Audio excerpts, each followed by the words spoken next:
Nellore rural 24వ division Indiramma కాలనీలో పెన్షన్ల పంపిణీ కార్యక్రమం జరిగింది. ఈ కార్యక్రమంలో స్థానిక టీడీపీ నాయకులు అరవ శ్రీనివాసులు పాల్గొని వృద్ధులకు, వికలాంగులకు పెన్షన్లు అందజేశారు.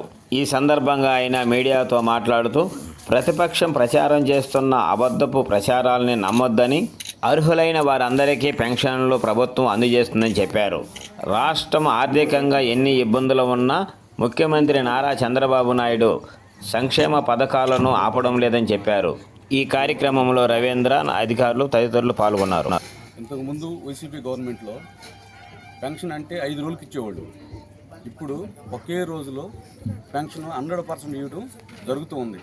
ప్లస్ వచ్చి కొంతమంది వికలాంగులకి పెన్షన్ తీసేస్తున్నారు, కొంతమంది వృద్ధాప్య పెన్షన్ తీసేస్తున్నారని చాలామంది దుష్ప్రచారం చేస్తున్నారు అపోజిషన్ వాళ్ళు. ఎక్కడ ఒక పెన్షన్ కూడా తొలగించట్లేదండి. ప్రతి ఒక్కరికి పెన్షన్ కావాలంటే ఈరోజు ఎంక్వైరీ చేసుకోవచ్చు. ప్రతి ఒక్కరికి పెన్షన్ ఇవ్వడం, ఉదయాన్నే పెన్షన్ ఇవ్వడం జరుగుతుంది. దాంట్లో భాగంగా మేము పాల్గొని కొంతమందికి పెన్షన్లు ఇచ్చి ఇవ్వడం జరుగుతుంది. ఇక్కడ ఏ ఏరియాకి వచ్చారు?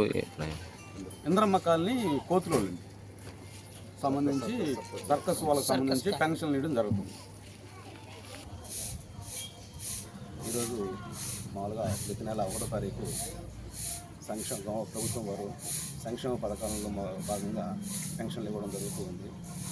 ఇది ఈ నెల మాత్రం మన శ్రీధరన్ ఆదేశాల మేరకు 1వ తారీఖు పెన్షన్లు ఇస్తూ అందరితో ప్రజలతో మమేకమై వారితో ఉండి జాగ్రత్తగా ఇచ్చేసి వాళ్ళతో మమేకం కావాలని చెప్పడం జరిగింది.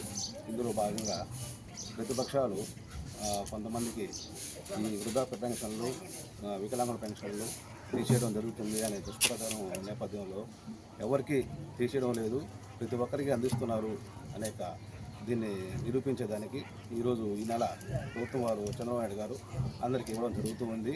దీన్ని దృష్టిలో పెట్టుకొని మనమందరం చంద్రబాబు నాయుడు గారికి, ఇటు మన ఎమ్మెల్యే శ్రీధర్ గారికి అందరికీ మనం సహకరిస్తూ ముందుకు వెళ్ళాలని కోరుకుంటున్నాం.